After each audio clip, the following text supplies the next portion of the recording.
Hello. Good evening. I'm doing good. Thank you. Yeah, I'm fine. I'm fine. I'm a person. My name is Kat, and I have a proposal for you. For the next however long this video is, I'm going to be ranking a series of films that were shown on repeat in my childhood home when I was growing up. I'm going to be ranking them via this memeified scale, essentially from most to least painful. And when I say that these films were shown on repeat, I mean that I will have seen any one of these films featured on this list at least 50 times. This would have been a result of the film being screened in my house, let's say once or twice a week, for months, if not years on end. And I think with a statement like that, with a declaration like that, it kind of generates a response of why. And that why might be for two things. One, why did you see these films so many times? Why would they be on at your house constantly? And two, why are you doing this video right now? In response to the first question, at least, I can give an answer. Essentially, I grew up in a very specific scenario. I had an older sibling, an older brother, who liked to watch certain films on a very regular basis at certain times of the day over a very, very long period of time. This was happening my whole childhood up until I was around 13 years old. So this brother, he was one of my older brothers. I was the youngest, and he happens to be autistic. And people who are autistic are all very different. The way they interact with the world and other people can vary a lot. I think maybe quite a few of them can relate to the idea of wanting a sense of routine and finding a comfort in that sense of consistency and repetition, and that was very true for my brother. What this meant for us was that certain films will be played at my house maybe once or twice a week for years on end. My brother would literally have them lined up on the coffee table in the living room, like today's specials will be a 30-minute Sesame Street video, followed by a specific Disney movie, followed by a different Sesame Street video, and that would be every weeknight. This would be happening in a shared living space in what we called the front room, not in his own room or his own space. And so growing up, I would just also be in that space, and I didn't know anything different. There were a lot of instances where, looking back, I probably could have just left that space and gone somewhere else and done my own thing, but, you know, it was warmer in the living room, and my parents were usually there. I also felt kind of like stuck, you know, those times where you're not in a super comfortable situation, but your executive function just isn't kicking in the way that you'd expect or hope.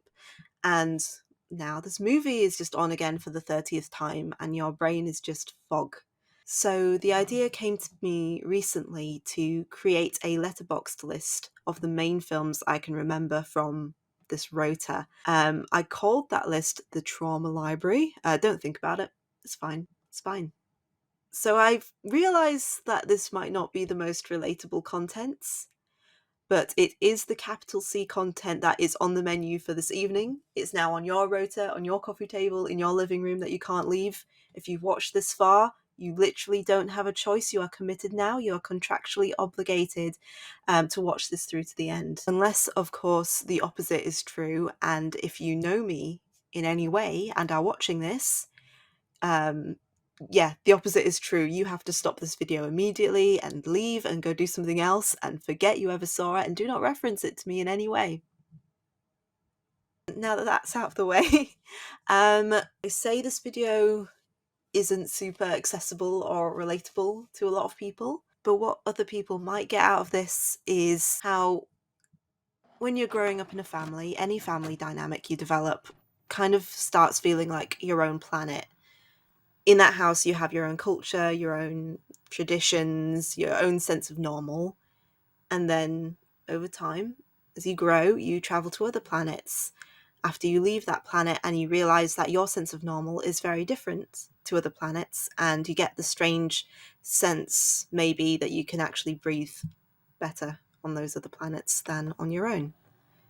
Just a quick side note for the purposes of general privacy, I'm going to refer to my brother as Michael for the duration of this video. That's not his real name, so I'm just putting that out there now. So in my family household growing up, I know my parents worked very hard to accommodate and support Michael. However, I do feel like they could have benefited from more support themselves in order to not only support Michael better, but also the other kids and themselves. I will be linking some resources in the description below in relation to this kind of topic. So I'm going to introduce the tiers, and when I add films to these tiers, they're going to have the little VHS image, because that's what we watch them on. Back into like my film bro mode, what is also a key thing to remember and understand about this video is that I'm not ranking these films by their objective merit, if films can even have objective merit, but more by just my relationship to the experience that is my life. So the first tier is would watch this today. Fairly self-explanatory. If a film is in this tier, it means it's so solid I will watch it right now and enjoy it.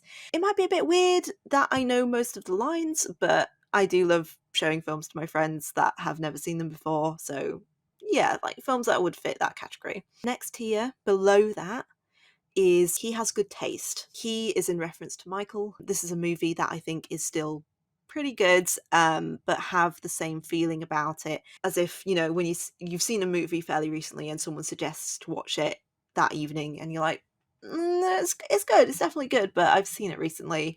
But you have that feeling about that film permanently. Then things start going a bit south with Please Let's Not. Just please, let's not. Let's not. Followed by Forgotten But Not Forgiven.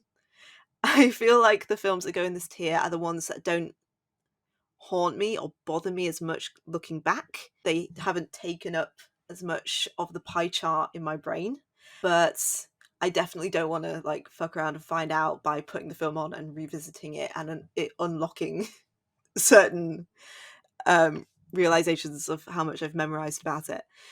What I realize is going to be a significant factor that will make movies worse or rank lower on this tier list is whether there are certain parts of the audio or soundtrack of the film that have wedged their way into my brain and have like indelibly marked it forever. This might not be specific lines from a script, but more of an abstract like glom of music and dialogue and just the noises that come out of children's films, sometimes in little 30-second snippets. These earworms don't have any real like sense or meaning to them, but they're just always in there now. And I think if a film has a lot of those earworms, for me, they're going to rank a lot lower on this list because of that. There have been experiences where I've rewatched the films for the purpose of making this list and experienced almost physical pain because it's like a sort of whiplash almost. The next tier is at least it's a good story. So, okay, this is where things start getting pretty bad for me. But at least it's interesting enough to say, hey, I've seen this obscure film literally 100 times. Like, next on the list is dissociating. And apparently it's dissociating and not disassociating, which I'd like that explained to me. And the final tier is pain. Pain. Pain.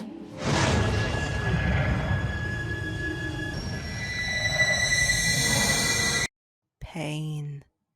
And in brackets, please remove my face. Please remove my face. You don't want that. I'm sorry. I apologize. So those are my tiers, and I've got these little graphics that look like VHS tapes because all of these films were on VHS. DVDs did exist, but such is life. Sometimes they were bought on VHS, other times we would rent a DVD from the local corner shop and illegally record them onto VHS to add to Michael's extensive collection that took up 2 bookshelves. Why? I don't know. I was a child. This is just what was happening.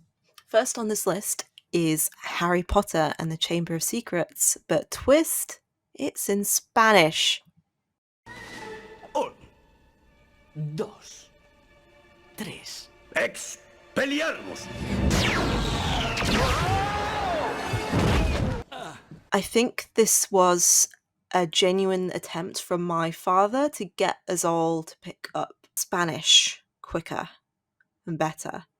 We all took Spanish at school, but this film did not help. I don't care what people say, but just pure exposure to a language, especially repeated exposure to the same thing in Spanish, does not necessarily improve your comprehension skills, at least not for me. My brain just doesn't, maybe my brain just doesn't work as well as other people's. We went to Spain on holiday every year for a long time, so we probably got it from one of those like dodgy street vendors who just have a fold out table covered in like pirate DVDs. In terms of the film itself, this is a Harry Potter movie, so one sec. I'm sorry. I dropped something. I don't. I think with this one, I won't go into it in much depth. It's a Harry Potter movie, so we all know what that generally is. I don't remember too much about the film. It's the one where Daniel Radcliffe's voice drops, so good for him. I would probably watch this in English. I can't remember much about it now. That troubles me. So this is going to go in Forgotten but Not Forgiven. The next film on this list is Shrek 2. I know what you're all thinking. All two people who are watching this video. This is generally agreed upon as being a sick movie. Like, it's really good. It is a good movie. It's a very strong sequel. It's arguably better than the original for some people. But I would counter, fuck this movie, fuck it to death. It was on a lot. It was on an awful lot. For years. I've seen it dozens of times. At what point in my childhood, my family was attending a funeral. And before the funeral, we were all gathered at another family member's house. I think it was my cousin. Me and a few other kids, as well as the adults, were sort of killing time in this person's home before we'd all have to go in the cars and go to where the proceedings were happening. So someone suggested putting a film on to entertain the kids, and someone suggested Shrek 2. And like my head just jerked up, and I was like, no, please, let's not. And my other older brother, not Michael, sort of looked at me and said, "Why, Kat? Like, this is a good film. What's your problem?" And as soon as someone like challenges me like that on something, I generally just like back down. Yeah, they put on all days Shrek 2, a film that I'd already seen dozens of times by that point.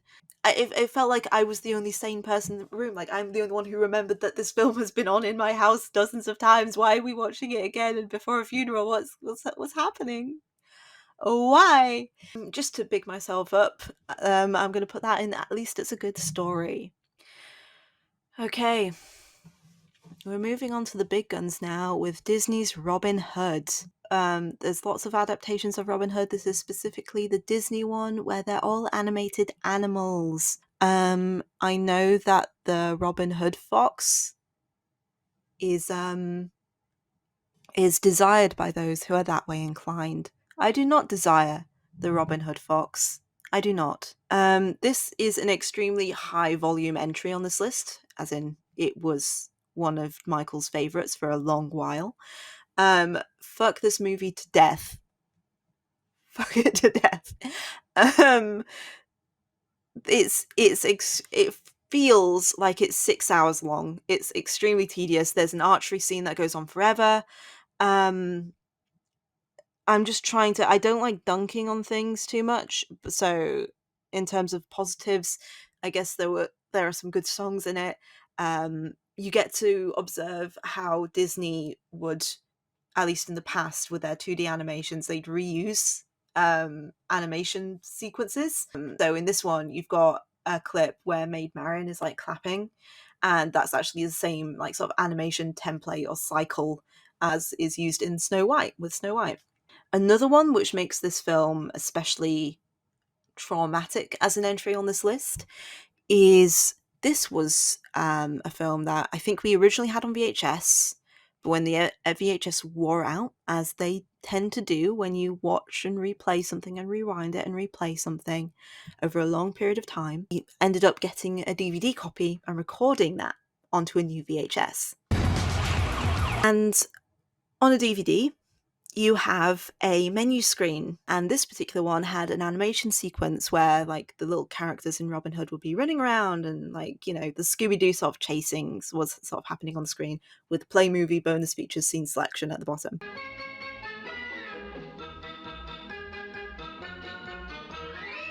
And it would just be this short 30-second loop. But what had happened was, when my father recorded it, he put the DVD on to play, he set it to record, and then left and let it happen. This is all for Michael's benefit. However, he did not stop the recording until 30 minutes after the film had finished, which meant that the DVD menu had been recorded on that, playing that 30-second loop over and over again for 30 minutes. I think maybe upwards of 30 minutes even. And he just stopped the recording, and that was our new Robin Hood VHS. And that would normally be fine. You know, when the movie's over, you can stop it and you can, you know, except with Michael, he would always want to watch a film until the very end. This is how I know that back in the day, VHSs would have post-movie trailers, which seems very odd. Like, looking back at it now, like, it seems a bit pointless. Why would anyone watch those? But yeah, he would want to watch the entire piece of tape almost to the very end until you saw static, you know. This meant that whenever he watched Robin Hood, we would also be treated to a recording of the DVD menu for 30 minutes, which you could probably figured that out by now. That was fun and totally didn't impact on people's mental health or anything. I don't know, it just feels almost like Lovecraftian levels of psychological torment, honestly. Robin Hood. Pain. Pain. Pain. Pain. I think maybe you're realizing at this point that this is going to be, this video's pacing is not going to be sort of like a roller coaster or anything. It's going to be more like a spiral. Next on this list is Fun and Fancy Free. I probably need to explain. Fun and Fancy Free is a 1947 Disney sort of compilation film. There's a couple of things on this list that are this kind of format, but it's basically two shorts that are like glued together and have like one narrative through line. And one was about Jack and the Beanstalk, and one was about a bear. And there's a bit where he slices, they're so poor, they can't afford any food, and they have a little bit of bread, but then they have to slice it so wafer thin that it falls over and it's like transparent. And that was great. That was very pleasing to watch as a child. I remember that.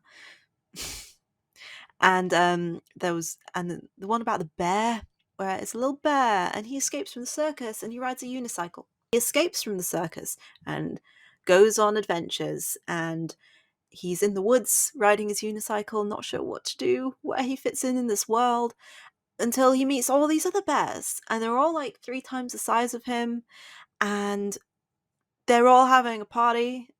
Like, the bears have a courting ritual or something, and they express that, and it's explicitly shown and explained that the bears express their love for each other by slapping their prospective partner in the face, like full in the face. So if you're ready for There's a little song that goes with it where they're like, a bear always says it with a slap. a bear likes to say it with a slap. I don't think there's much to be gained from watching this again, so I'm going to put this in Please Let's Not. Make Mine Music. Make Mine Music. I'm sorry. A similar kind of thing to Fun and Fancy Free in that it's a series of shorts. I think it's got a lot more shorts. I could not find this film anywhere. It's not on Disney Plus. Apparently it had 10 different segments. The one I remember the most was one that I think is near the end, which is about an operatic whale. It's called The Whale Who Wanted to Sing at the Met. Yeah, it's kind of like a tragic story. The whale wants to be an operatic singer, and everyone knows that the whale's an amazing singer. Oh, is it all in the whale's head? It's ambiguous. Also, like a short about two hats that fall in love. One's a lady hat, and you can tell it's a lady hat because it's got a ribbon on it, and one's a man hat, and it's a fedora, and they're in love, but they can't be together because they're hats. And I think one of the last sequences is Peter and the Wolf, which is like an old Russian sort of fable or like fairy tale. Each of the characters in this story, so Peter, the wolf, there's a little cat, there's birds and stuff like that, there's a hunter, and they're all represented and by different instruments, by different musical instruments. When one character does a thing, a certain instrument plays. So like that has merit, that deserves to exist. I would probably watch this today if I could. But it doesn't seem to exist anywhere, which makes me think, similar to how things like Song of the South are like Disney properties that are now impossible to find because they've buried it out of shame, like a body that they don't want to be found. It makes me wonder, is there something that I didn't pick up on as a tiny child that I would see now and be like, oh wow, like that's of its time. Make Mine Music would watch this today out of curiosity. Mary Poppins is on this list. This was a frequently watched film. I can say that I've seen Mary Poppins more than most people alive. Not collectively. Probably not collectively. What can I say? It's Mary Poppins. Yeah, it's a technically very impressive film. Half the people in it have ghoulishly blue eyes. Child actors are not very good. They're not. I don't really like Mary Poppins as a character. She always just seems a bit... She's a bit... You know... She's a bit... Mary Poppins is going in forgotten but not forgiven. No one needs to see Mary Poppins 30 times. Similar ilk to Mary Poppins, we have Bedknobs and Broomsticks. I like this more than Mary Poppins. If you haven't seen it, I would recommend it. It is... When did it come out? Bedknobs. Came out in 1971. This is set in World War II, height of the Blitz, children being evacuated to the countryside from London. So there's like 3 siblings who are evacuees, and they have been assigned to this mysterious single woman in the village played by Angela Lansbury. And she wants nothing to do with this situation. She resents the fact that she just, as a single woman, has been assigned these 3 urchins to look after, which I wholeheartedly respect. She has a motorbike that emits like sulfur because she is a witch. Like, you know, a busy woman on the go. So she takes like a correspondence course via the newspaper where she gets spells sent to her in the post. She learns the spells at home and is just like working on her degree. Like girl, woman, boss on the go. She's thinking, oh, she can help end the war by finding this last spell, but she needs to find the guy who's running the correspondence course, who is the same actor who plays Mr. Banks in Mary Poppins, David Tomlinson. He's great. He plays Mr. Brown in this. It turns out that he's a complete fraud.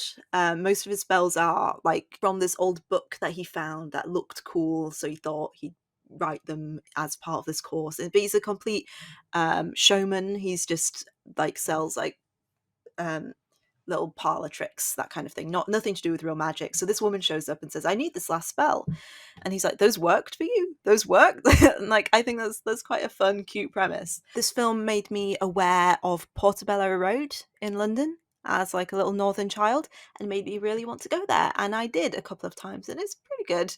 Except now, after rewatching it, I realized that the Portobello Road song isn't actually praising Portobello Road. It's saying explicitly that this is a market that's full of tat and fake shit, which I did not pick up on as a child. I would say that this film does drag in the second act a bit. There's 2 animated sequences. An animated sequence like in Mary Poppins where it blends live action and animation. They're approaching the Isle of Naboombo and they hang out with all the fish and it's very chill, and they go to like a dance hall and they sing a song. We used to sing that song all the time in my house growing up, so that's got positive associations. But that is followed by they actually get up onto the island of Naboombo and they have to take part in or watch a soccer football game with all the animals, and Mr. Brown is the referee. And this sequence it feels like it goes on for like 3 hours, and I long for death. It's kind of awful. At least it was for me, because it was like we're so close to the end of this. How long was this film?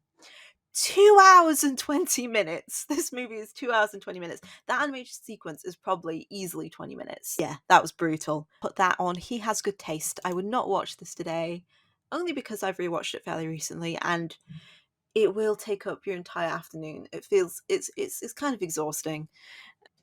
It's like if like Christopher Nolan had whimsy. It just, yeah. Next on the list, you'll notice there's a bit of a Disney trend, I guess. I think Michael liked animation. He liked the expressive faces, big faces, dynamic movement, that kind of thing. So I think that might be a factor here. I'm not a Disney adult, I will say that. So we have Alice in Wonderland. This is the old Disney animated one from like 1951. There's a big significant one on the list. It was a real mainstay of Michael's rota. It was probably one of the longest spanning ones. Not the longest, but definitely one of them. I'd say about 5 or 6 years, easily. This was on a weekly basis. We rewatched this one recently, and there are many of those ingrained audio bites, earworms that I've gathered from this film. How I wonder what you're at. At the time, like the trippy nonsense nature of it did make the experience feel like it was just happening at you. You were seeking some information of some kind? When you rewatch films a certain number of times, especially from quite a young age, you get very disconnected to the plot, or maybe you start out disconnected from the plot and you never regain that connection to the cause and effect behind what's happening, and the visuals and sounds that you're getting thrust at you. It's more like this is happening, then this is happening, and then this is happening, and when that happens, it's over.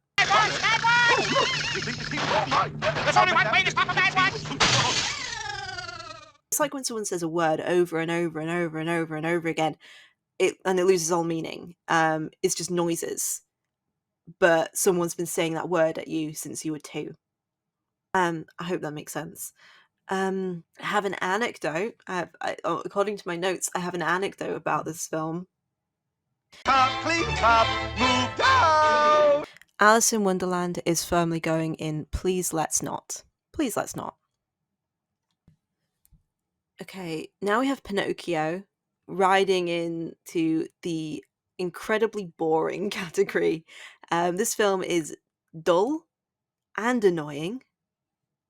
So you got your 2 for 2 there. There's a cat in it, and it's cute.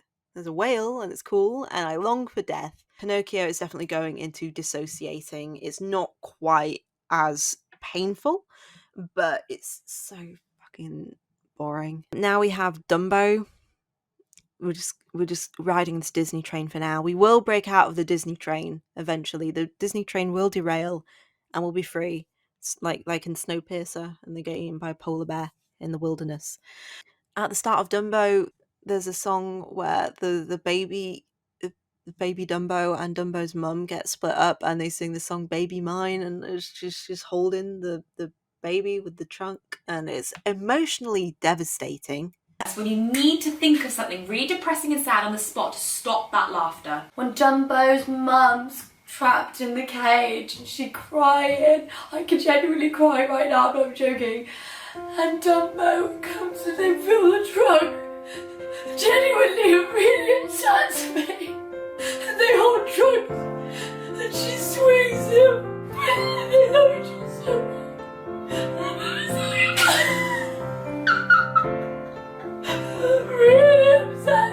I actually have a bone to pick with both Dumbo and Pinocchio, because Pinocchio introduces the character of Jiminy Cricket, right?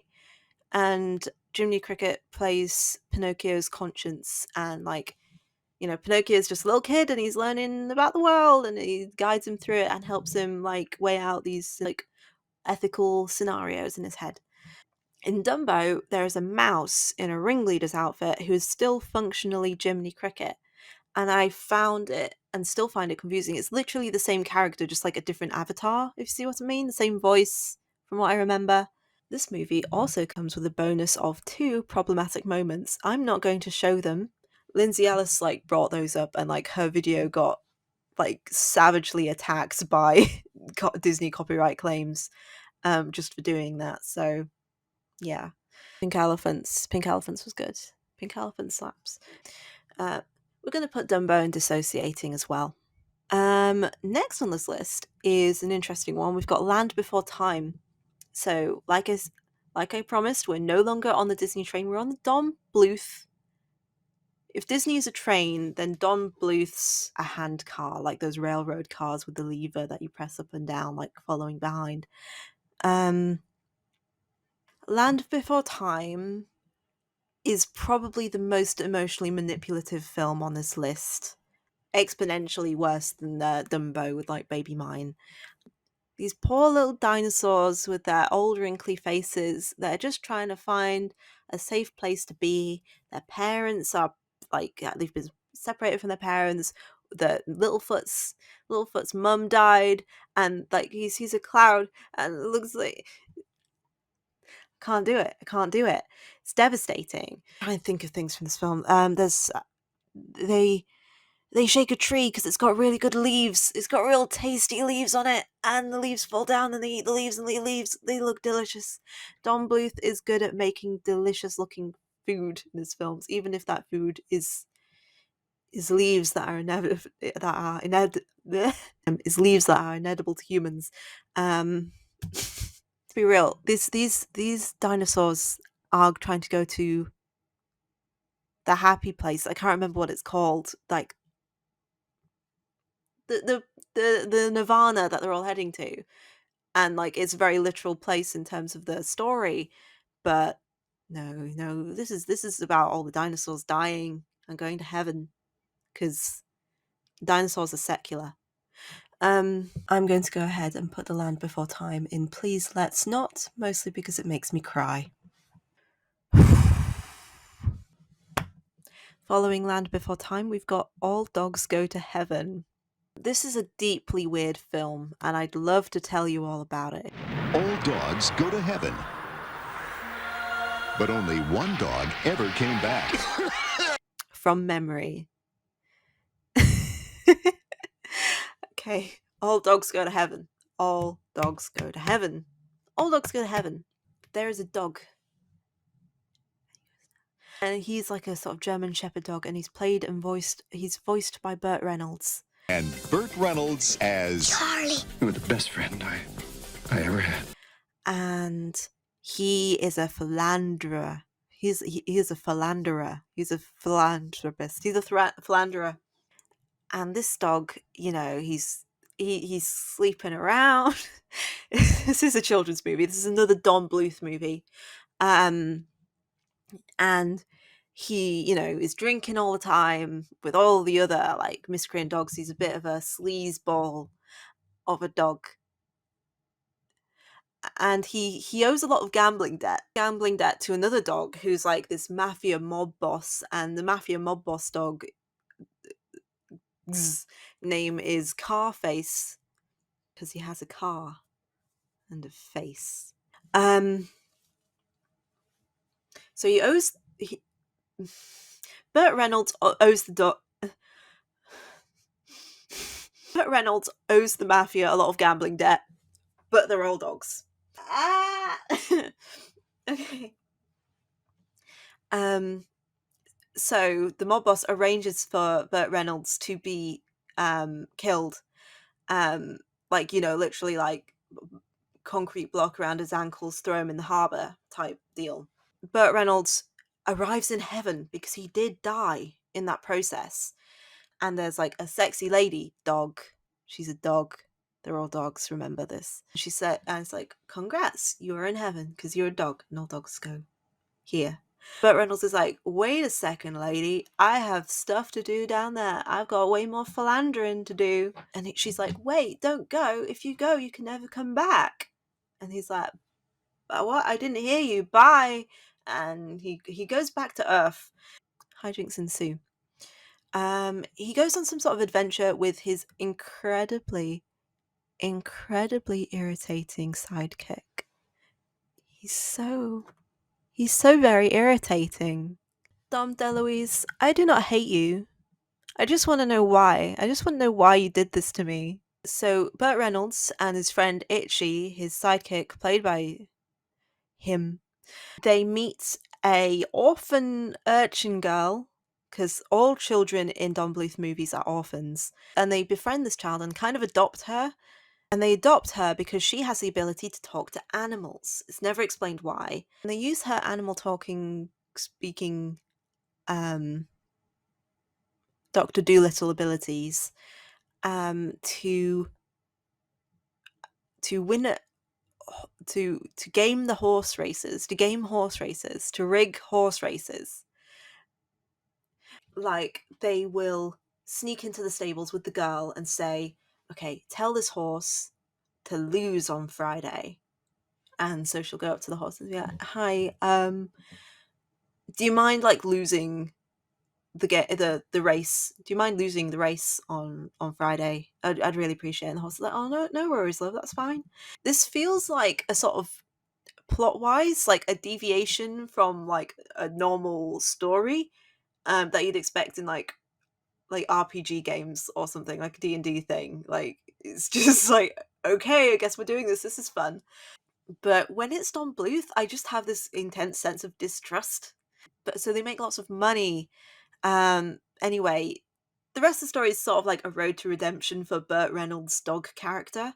There's this like absolutely amazing like death metal hell scene where he experiences, at least in the sense of a dream, of what it would be like if he did as a dog go to hell and not heaven. And it's like like genuinely like really hardcore and terrifying, which I respect. But then he's woken up from the dream by like puppies, orphan puppies that are licking his face, and they all have pizza, and it is the most deliciously animated pizza I've ever seen. Yeah, that's All Dogs Go to Heaven. You don't need to watch it now. Okay, next on this list is 51st Dates. We have the summary generated by Google. Playboy vet Henry sets his heart on romancing Lucy, but she has short-term memory loss. She can't remember anything that happened the day before, so every morning Henry has to woo her again. Her friends and family are very protective, and Henry must convince them that he's in it for love. Yeah, Drew Barrymore's character had a severe brain injury in the plot of this film. Not actually. Drew Barrymore's character had a serious brain injury, as in the story, as a result of a car accident, which meant that her memory resets every morning. So she always thinks that it's the day before the accident, essentially. Her family go to extreme lengths to preserve this ruse, that it is like August 5th on the day of the accident. They have a taped version of whatever sports game was on TV that day, and they just play that and like play along, and they have loads of copies of the same newspaper. They make sure the same things are happening every day for Lucy's benefit. So this is like a deeply kind of insultingly on the nose movie choice by Michael. I appreciate that. I appreciate it. We actually covered this movie in more detail on our like podcast, where we talk about all the different incarnations of the Groundhog Day trope, and this was one of them. This was a rewatch for me. It's not great. It's an Adam Sandler movie. It's generally, it's generally pretty misogynistic and all that fun stuff that I won't go into detail about. The element that's screaming out there, and like what level of agency does Drew Barrymore have, and the movie sort of somersaults and does all these crazy gymnastics to try and justify what Adam Sandler is doing. It really sort of like brings up this like philosophical idea of like ongoing consent and what that means in this kind of situation. Like, well, I was fine with it yesterday, so 50 First Dates, on account of just the general weirdness of it, is firmly going in At Least It's a Good Story. Now we've got James and the Giant Peach. This is a movie that came out in 1996. It's a Henry Selick movie. You'd probably like recognize the style because he directed Nightmare Before Christmas. A lot of people think that Tim Burton directed Nightmare Before Christmas, but it was actually Henry Selick. And yeah, he does have like a very distinct style. Is a cool looking film. Joanna Lumley is in this film, which is a big plus. She's one of James's evil aunts, I believe. They are chasing James across the globe, as he and his insect friends are trying to get to New York via Peach, transported by seagulls, whereas Joanna Lumley and co. choose to make the journey by car from England. So they are driving across the sea, specifically across the sea floor, because when they arrive in New York, the car emerges, it's covered in barnacles. They open the car door, seawater just comes flooding out of the car. Joanna Lumley emerges effortlessly, completely covered in crabs, live crabs, apparently. And yeah, it's just magnificent. So James and the Giant Peach is going in He Has Good Taste. I probably wouldn't want to watch it again anytime soon, just on account of I remember there being some very slow bits, at least for like my attention span. I would recommend it though if you haven't seen it. It's a interesting like piece of animation. Now we have What Women Want, starring Mel Gibson. We're getting spicy. This film was wildly inappropriate to watch as a young children who was also a girl. I guess upon watching this and rewatching it recently for research purposes that there was a time in history where women were into Mel Gibson. To discover what women think. They enjoyed Mel Gibson in all the ways, because this film seems very clearly aimed, marketed and pandering to those specific women at that specific time, and thus frames Mel Gibson as like the epitome of this suave, charismatic ladies' man that all the men in the film look up to.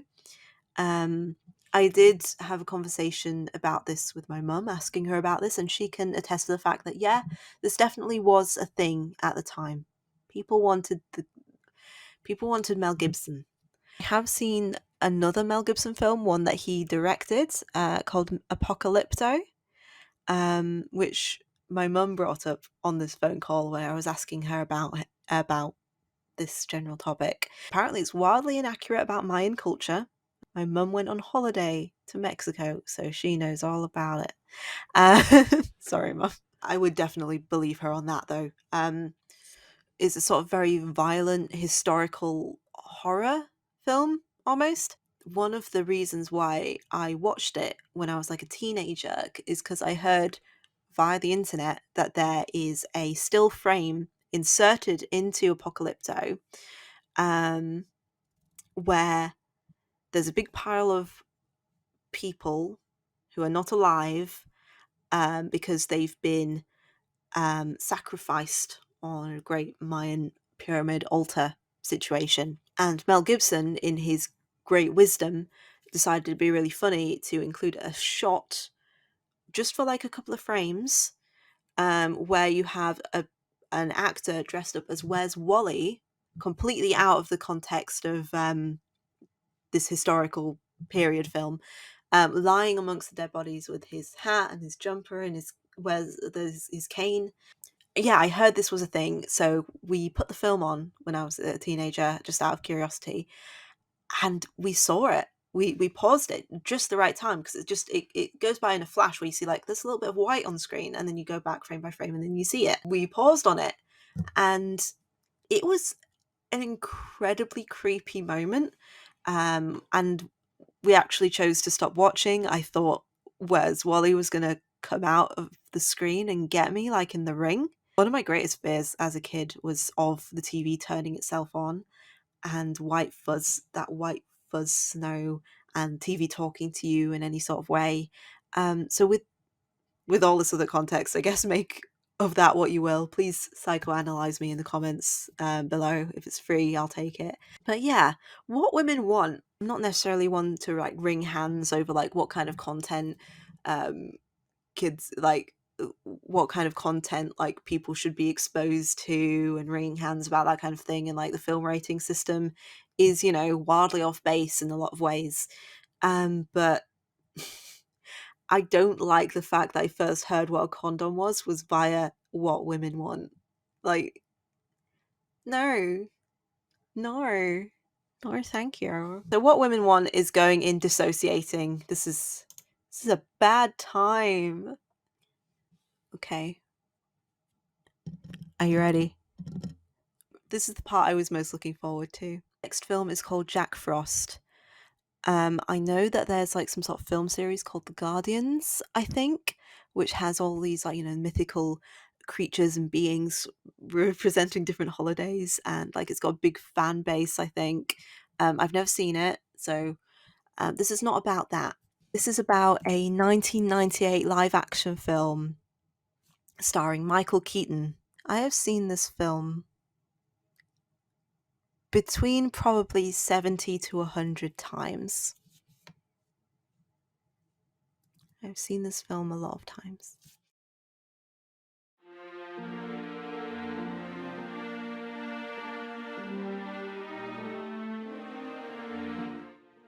And now prepare to be enchanted as Kat shares the magical tale of holiday hit Jack Frost, completely from memory. Yeah.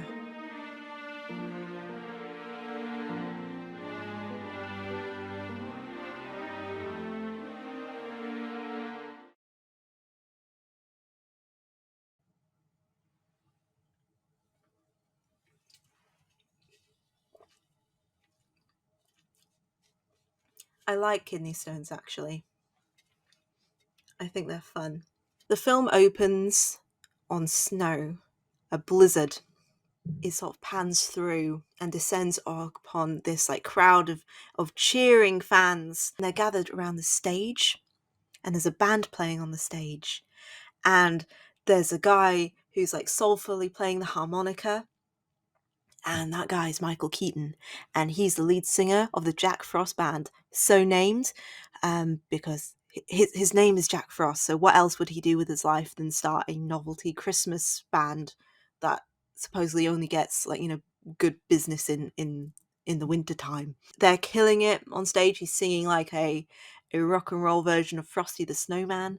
There's a guy in the audience who's like I don't think there's a phone booth in the audience, or I don't know, he has a cell phone or something, but he's like on the phone to like a big shot producer, and he's like, "You gotta hear these guys, listen." And he like holds his phone up. They literally do that. They do the thing. You know that new sound you looking for?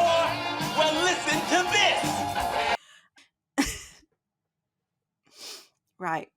But it's Christmas time, and Michael Keaton has a loving wife and son at home, hoping that maybe he'll stay home this Christmas. But it's like he appears to be the primary breadwinner of this family and has a novelty Christmas band. Like he's going to be busy. This is the one time that he's not going to be available. Easter will be fine. He says, "I don't think I can stay home this Christmas, son. But here, take my harmonica. And, you just blow on that harmonica whenever you need me, and I'll be there." And he's like, "Oh, sure, Dad." And he drives off with his band to a recording studio out in the mountains. and is a blizzard, and he starts recording and they get a few songs done and they're like, okay, but we're going to be here for a long time, guys. And Michael Keaton's like, wait, what am I doing? Christmas, I've got to be home with my family, actually. And they're like, okay, Jack, we see, like, we get it. Like, it pains us, but we get it. So he gets in his car and is and starts driving back home along the side of a mountain in a blizzard. So obviously he dies in a horrible car accident. Cut to a year later.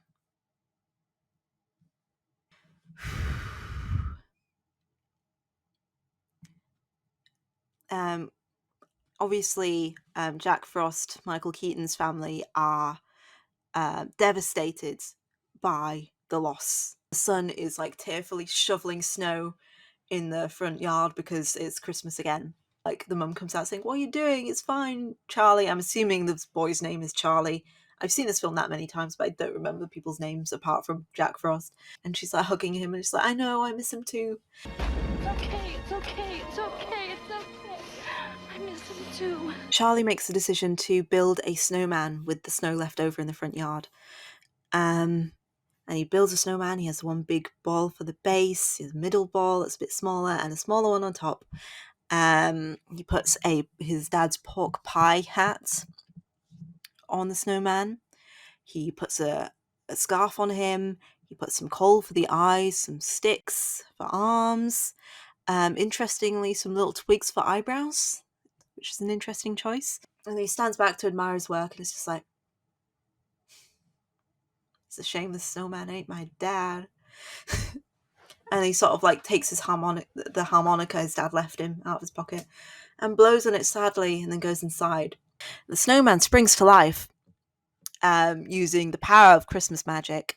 Who would have guessed it's Michael Keaton? He's been brought back to life in the snowman's body, and he's back to make things right. He didn't really do much wrong, apart from like drive unsafely that one time, which was enough. But basically, Charlie finds out that his snowman is possessed with the spirit of his dead father, and hijinks ensue. That's all I can say about the rest of this film. Hijinks ensue.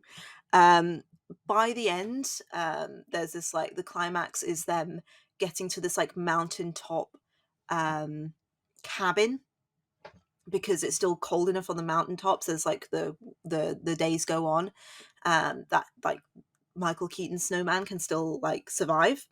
Charlie like calls his mum up to the mountain because she doesn't know about this whole situation and she just thinks her son's going insane. And when she gets up there, she sees not the reanimated snowman, because that, something about that seems distasteful, like a widow seeing the ghost of her husband, but instead of seeing a spirit or ethereal presence, she just sees a snowman. So they give her a boon by having Michael Keaton suddenly apparate and talk to her and saying like, "Oh, I'll miss you, baby." And yeah, that's the end of the film, and it's about like letting go and that kind of thing. But it's not actually that emotional. It's just all like, yeah, fine.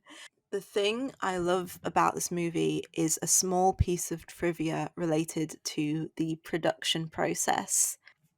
So the main clue as to what this piece of trivia is would be that Michael Keaton was not originally cast for this film.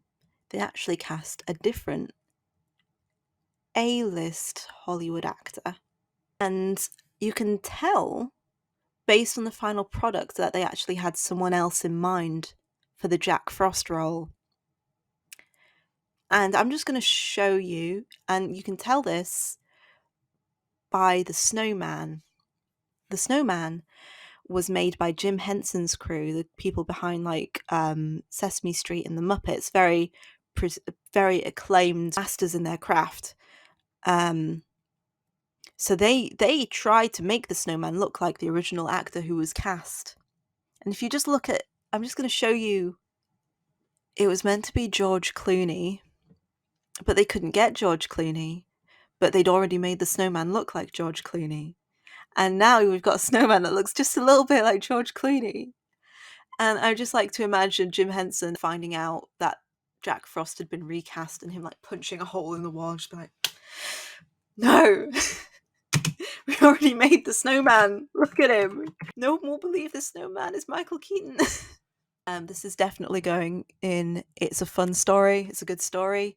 It's just, if I have to ever explain like my situation growing up, this is the film that I'm most likely to bring up. Michael liked Jack Frost a lot, by the way, and I think it was because of the big, stupid moon face of that snowman.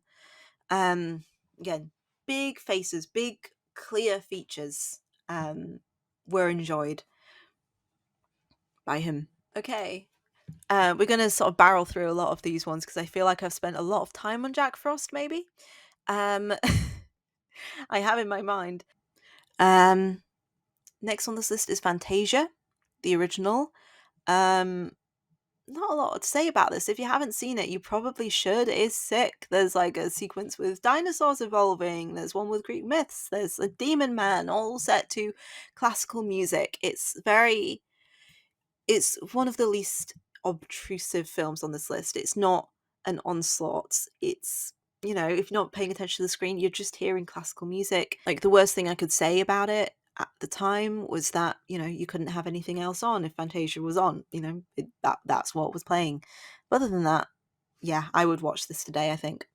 The same cannot be said for Sleeping Beauty. We're back on the Disney train. Choo choo. I'm sorry. This film's got some really cool design elements. I think when people talk about, Disney should go back to the classic sort of 2D animation style, this is what I think of. It's taking like the sort of the historic period that the film is like set in and influenced by, and tying that into the animation. The background looks like a tapestry from the Middle Ages. This film could be 40 minutes, honestly. It's padded out with all these like comical scenes with the three fairies, which kind of spoil it. Like, after repeat viewings, like, oh, they're trying to make a cake for her birthday. They can't make a cake without magic because they don't know how. Stop it. Stop it. This was on a lot. I can't emphasize enough how often this film was on. I've seen Sleeping Beauty hundreds of times. It is firmly going into pain. Pain.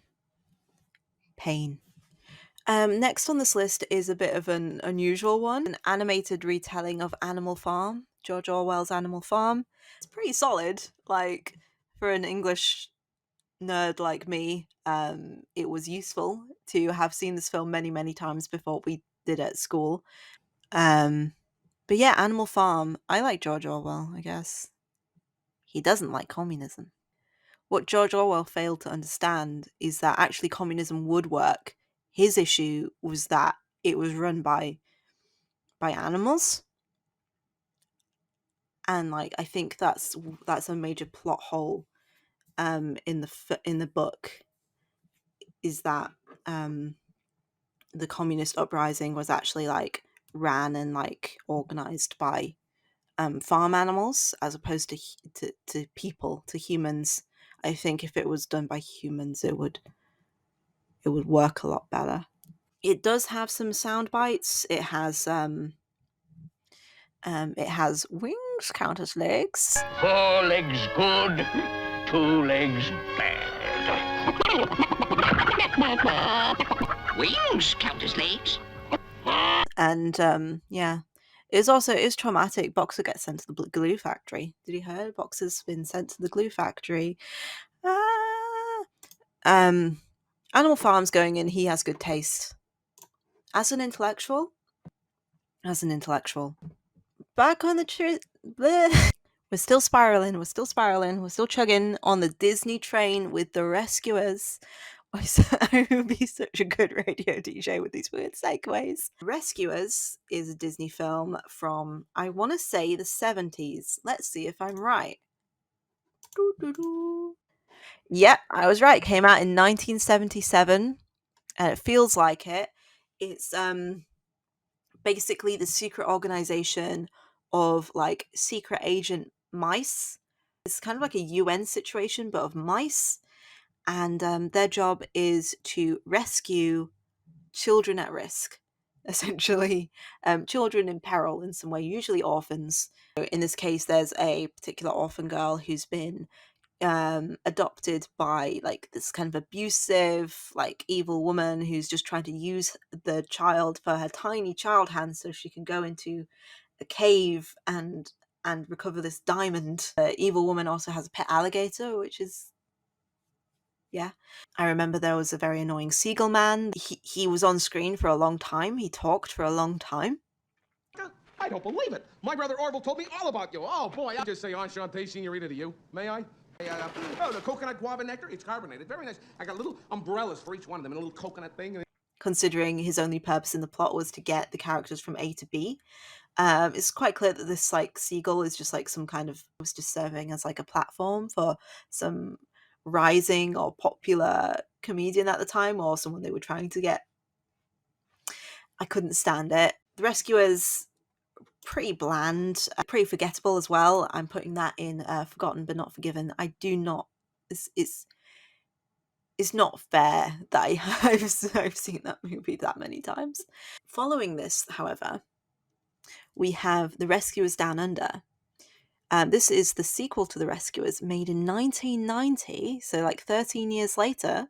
I can do maths. The Rescuers Down Under, I cannot overstate how much of a massive upgrade this was to the previous.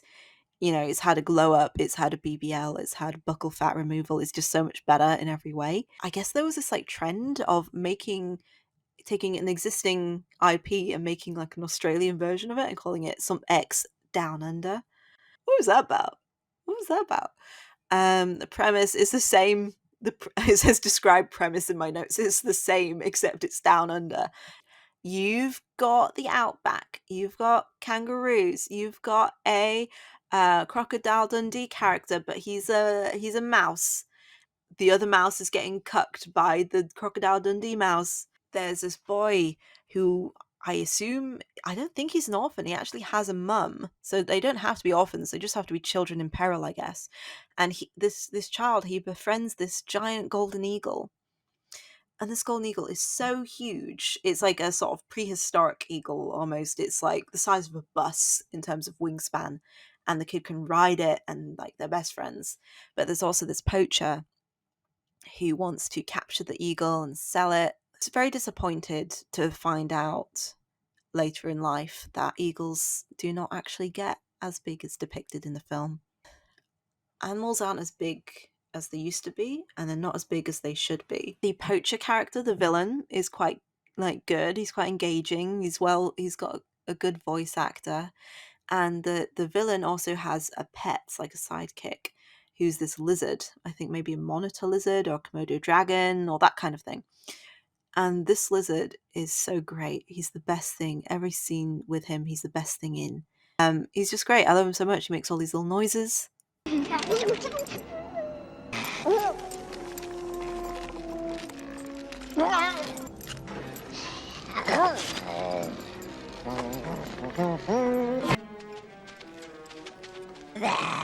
really good. The Rescuers Down Under, I'd put that in He Has Good Taste. I did rewatch it, and there are some slow moments now that I look back on it. Next, we have Tarzan. I've not got much to say about this apart from it's pretty good. It has a lot of Phil Collins music in it, which is semi-traumatic because the song You'll Be in My Heart, for some reason, when I was a tiny baby child, that would make me cry on cue, to the point where my brother would deliberately sing it at me in front of his friends to say, oh, watch this. That brother wasn't Michael. This was, again, the other brother who liked to bully me and got left behind at Disneyland Paris. I hope this is enough information for the internet that you can find and dox him. I'm joking. I'm making a funny joke. I'm going to put Tarzan in Please Let's Not. Let's not. Okay. Now we're entering the portion of the video where things get real. Up to this point, nothing was real. It was all in your head. This is where things actually factually in this world. I call it the Sesame Street section because I'm really got a really creative mind. Essentially, we had videos of either individual Sesame Street episodes or several Sesame Street episodes. Each VHS would maybe be about 30 minutes long. So not too bad. Michael would often watch them in between feature lengths. So it might be a Sesame or he'd bookend them with the Sesame Street. So a Sesame Street feature length, another Sesame Street bed, for example, every evening. So these were possibly the highest rotation. It was quite good. I was able to find this sort of like Wikipedia for Sesame Street lore and all the things that Sesame Street released to VHS. I was able to identify the ones that I saw a lot because it listed the songs that were in each of them, because all of these all Sesame Street episodes have like a song to have a teaching moment. And I think generally Jim Henson, public service television in general, is really a force for good. I just really admired that. I still have a lot of fondness for their kind of creative work, but still, in terms of Michael's rotation, we have Learning About Letters, 1992, featuring C is for Cookie, sang by the Cookie Monster. We have Learning About Numbers, also in 1992, with the song sung by Big Bird, about how he just adores 4. He really likes the number 4, and he sings like a 3-minute song about it. I could sing it for you now. We have a sing-along special featuring a Rubber Ducky song sang with Ernie, starring Ernie and Bert. Michael was obsessed with Ernie and Bert,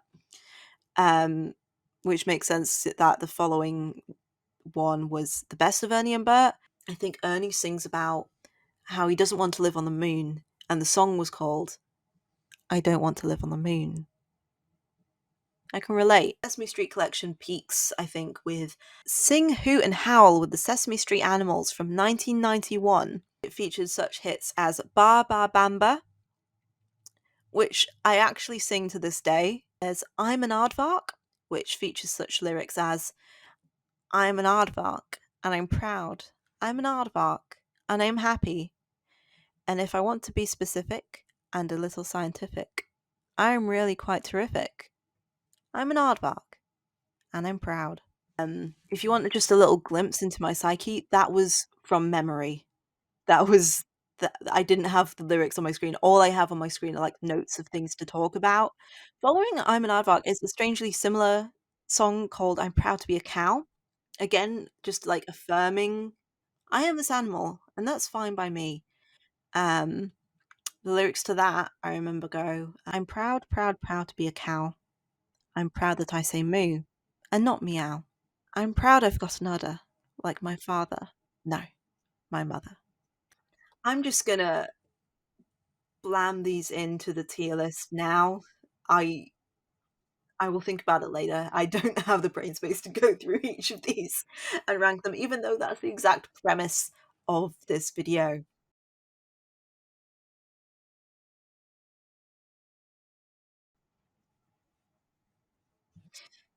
And you're just gonna have to accept that, because as stated at the beginning of this film, if you've gotten this far, you have to watch it to the end.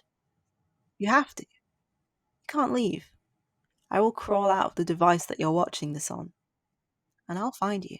We're following up this with the cinematic masterpiece that is Chicken Run. It's the one good thing Mel Gibson has done. I've written that in my notes. I more specifically wrote it's the one good thing Mel Gibson has done right in his life.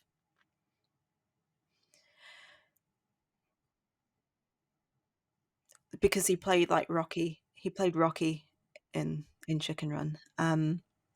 Maybe that's harsh. Maybe it's true.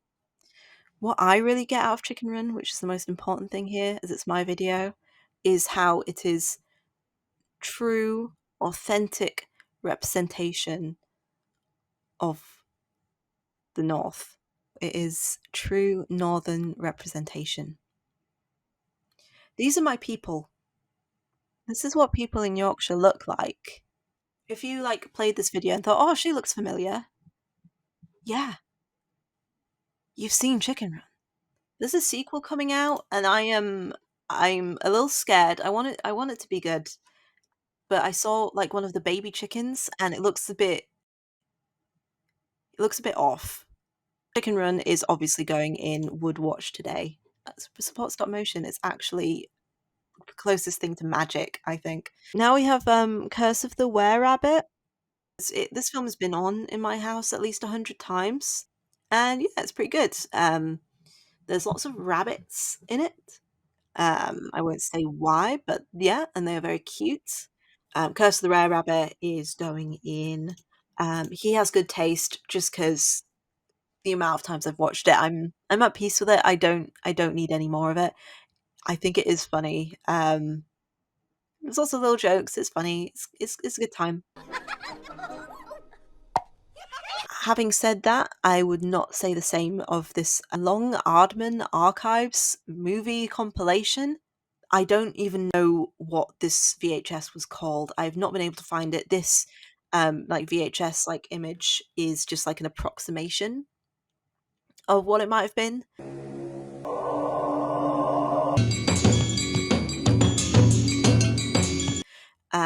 It was very long. It was easily like 2 hours.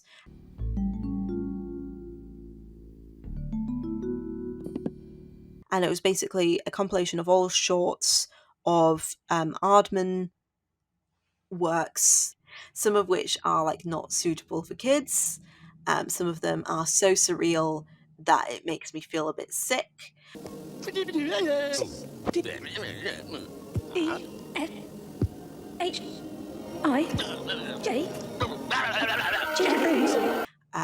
This is firmly going in Pain.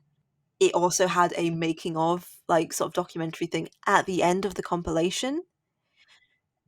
I have no idea why Michael liked this so much, but it was actually odious. If you actually like that kind of thing, like surreal stop motion animation, Mad God was a film that came out in 2021, and I couldn't make it through it because it does make me so. It's deliberately like very disgusting and viscerally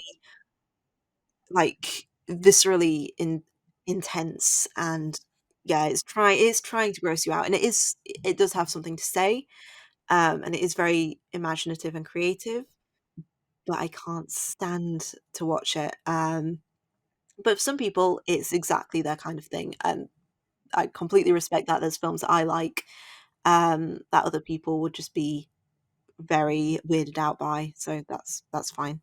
Next in this list is a film that no one should see, and it's Men in Black 2. Um, the opening sequence of this, I'll just describe it. So I'm just going to go ahead and issue a massive content warning for this segment. Yes, this is for Men in Black 2. Go ahead and skip to the next bit if that's what's right for you. A meteorite of some kind, or maybe like some sort of spacecraft, crash lands into New York Central Park. It's night, it's dark, some sort of creature emerges from the wreckage. It looks up and there's a billboard, and the billboard is of like a sexy lady in lingerie, and it's so the alien being looks at it and thinks, okay, that's what the people on this planet look like, and assumes that form, and now it's a sexy lady in lingerie walking through Central Park at night. The movie takes that ball and just goes running with it, in that a man with a knife basically emerges from a bush, grabs the lady, holds a knife to her throat, licks her face, says, you taste good, and takes her into like the trees, the bushes. Give me just half a second. What the fuck? I watched this film at like 10 years old probably. It came out in 2002, so and I was born in the mid 90s, so yeah, I watched it around the time that it came out.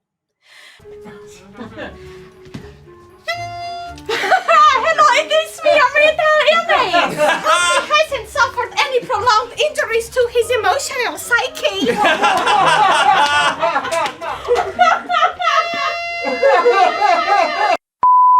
We have a twist. We hear a roaring and a crunching sound coming from the bushes. A woman emerges, the man does not. And it's evident that she's eaten the man because she's still in lingerie and heels, but she's got like a big, swollen stomach, like really big. I feel like this intro was someone's fetish. I feel like it was made because it was someone's fetish. I am going to get my gun. Men in Black 2 is going in dissociating. We got this. We've got this. Everything's fine. There may have been previous points in the video where I told you that now is where shit starts getting real. Those were lies. Those were all lies. Because from this point is where shit gets the realest. We're going to talk about Basil the Great Mouse Detective. I was a doctor, a surgeon to be exact, just returned from military duty in Afghanistan. Am I right? Basil the Great Mouse Detective may be the longest running film on this list. I believe it was on every Saturday morning since Michael was about 3 or 4 years old. Therefore, I had this movie playing in my house every week for the first 12 to 13 years of my life. We did rewatch this for experimental purposes. Distinguished by its peculiar pungency, found only in the Afghan provinces. And this movie is why I went on that tangent about earworms. Stop that. Heavy? Cease? Resist? Stop. Sound bites. There were moments in this film where I was like, I felt physically repulsed by sound bites. It's not a bad film in and of itself. It's like a homage to Sherlock Holmes and like basically the idea that for every significant person in the world there's like a mouse equivalent living its life parallel to you, kind of like the tethered in Us. Like they're literally underground, like underneath 221B Baker Street. Yeah, and you know, Basil Great Mouse Detective is the mouse Sherlock Holmes who's here to save the day. Oh, Basil at Baker Street, my good fellow. With Watson, the mouse is just called Watson. He doesn't get a different name. I don't know. I cannot bear this film. It is actually toxic to me. And I think that sort of reverberated throughout the household, because since this was a VHS tape that was being played every Saturday for years on end, with the exception maybe of like Christmas or when we were out of the house on holiday, the VHS inevitably wore out. It would not play properly. It would go static. If Michael was not able to watch a film that he thought was the film to watch at that particular time, it wasn't easy to communicate or explain why this was to him, or even if you were able to explain the situation, that was not adequate because the situation had to be resolved. He had to still watch this film in order to not have a meltdown. And I think as a factor of the lack of support, those meltdowns would actually manifest in, you know, things getting broken around the house or even people getting hurt. So it wasn't easy to manage. At one point, earlier in this, I might have edited it out, but you know, sometimes if you tell a story and you think it's funny and you hear and someone else hears it and they're like, oh my God, that's terrible. I think the story's funny. So the VHS of Basil the Great Mouse Detective had worn out. It wasn't working anymore, and Michael was getting increasingly distressed. And he kept telling my dad to fix it and saying the same phrase over and over again, asking him to fix it.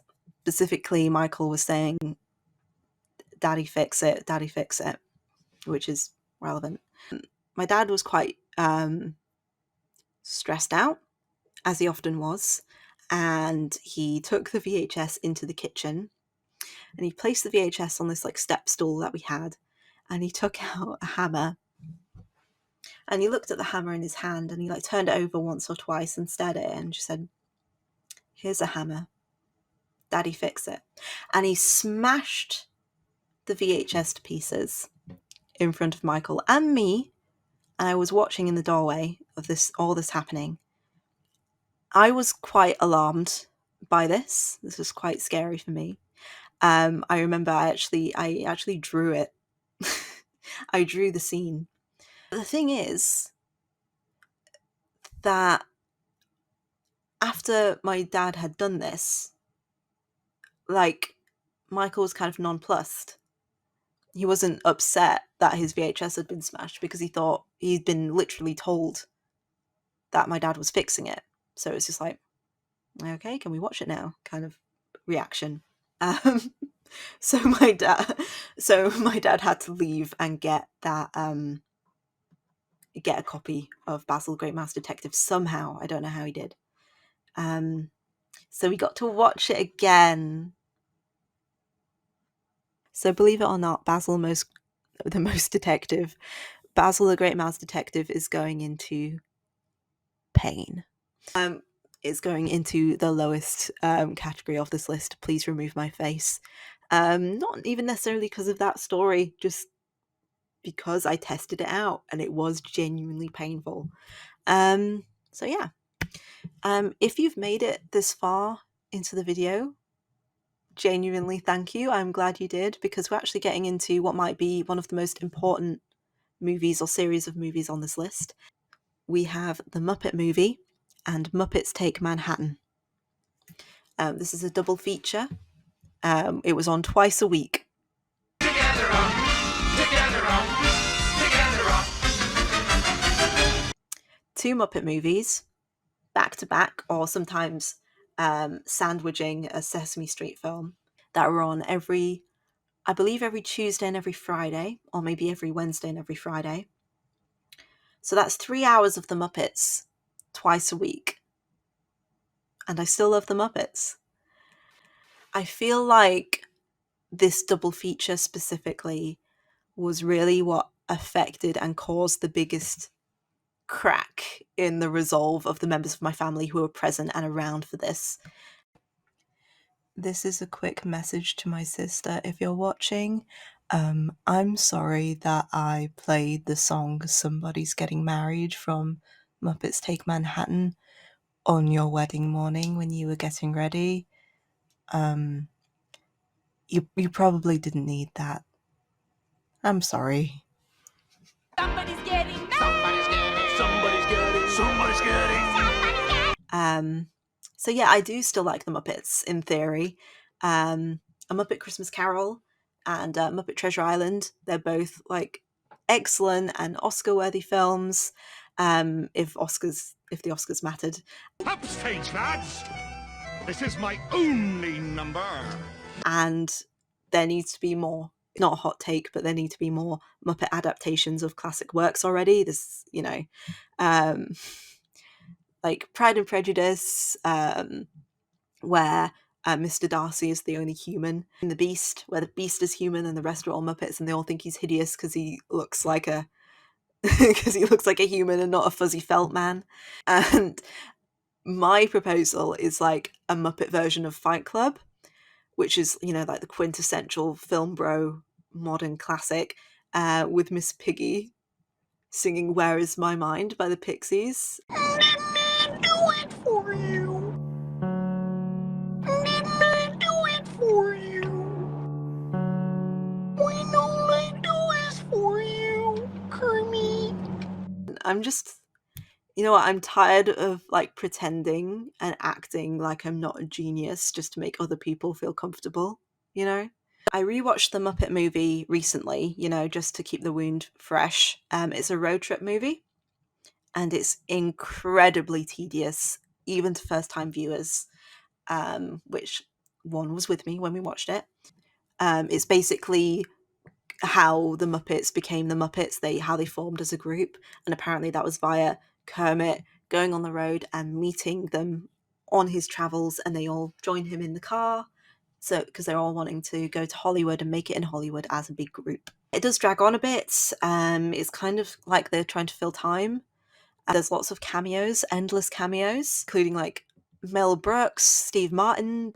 May we have straws, please? Yes, I expected that.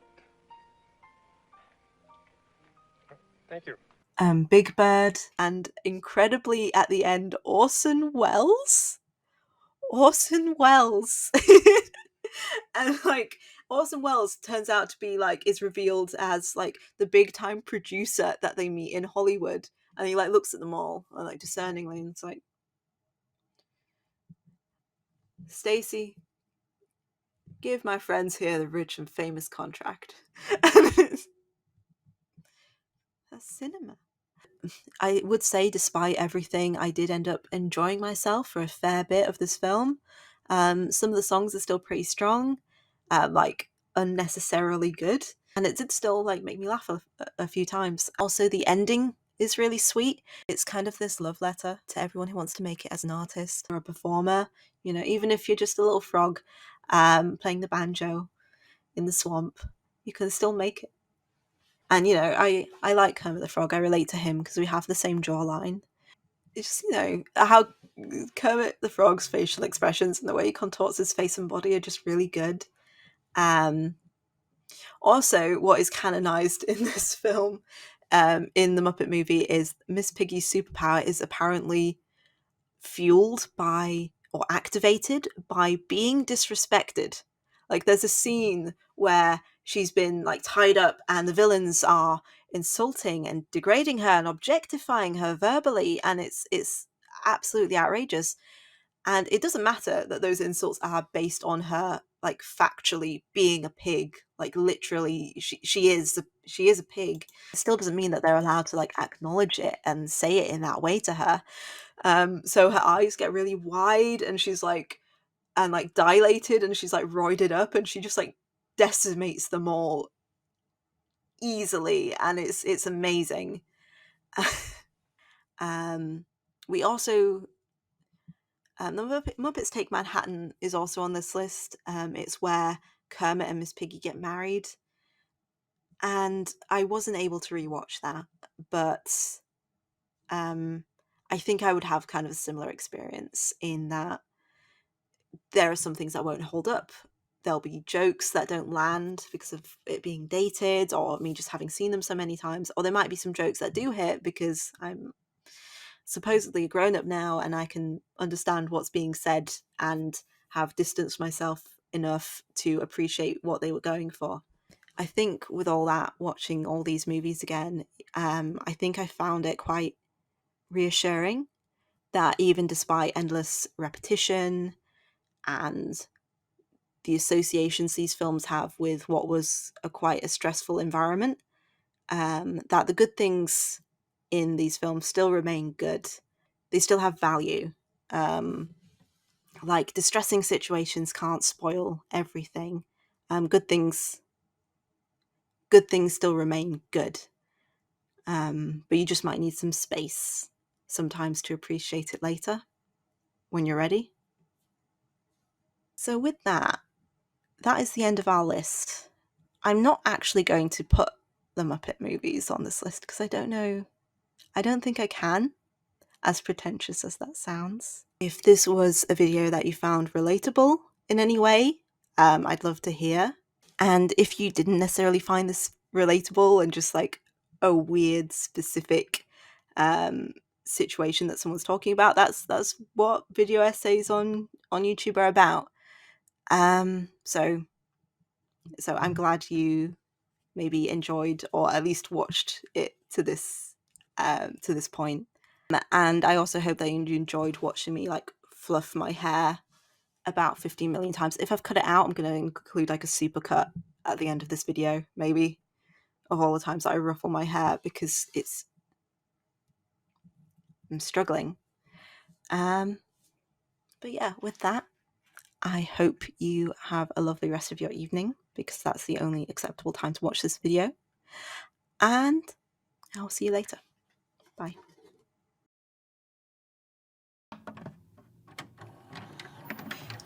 Now, before you eject this video cassette, I'd really appreciate it if you considered supporting at least one of the following organisations I've linked in the description, or maybe just have a look into them if you'd feel like you'd benefit from their guidance and resources. The National Autistic Society provides support, information and practical advice for more than 700,000 autistic adults and children in the UK, as well as assistance, resources and training for their carers and family members. Autism Alliance is an organisation that seeks policy reform to unlock real change for autistic people and their families across education, health, social care, employment and justice. Autistic people continue to face discrimination, lack of understanding and barriers in accessing services and support, which result in poor outcomes. Finally, I'd like to give a shout out to the Bernardo's Young Carers programme.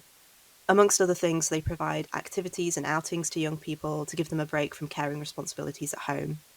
Honestly, at the time, I didn't feel like I qualified to require their support, but I found it really helpful to get a break now and again and hang out with other kids who are in a similar situation that I was in. Thanks for listening.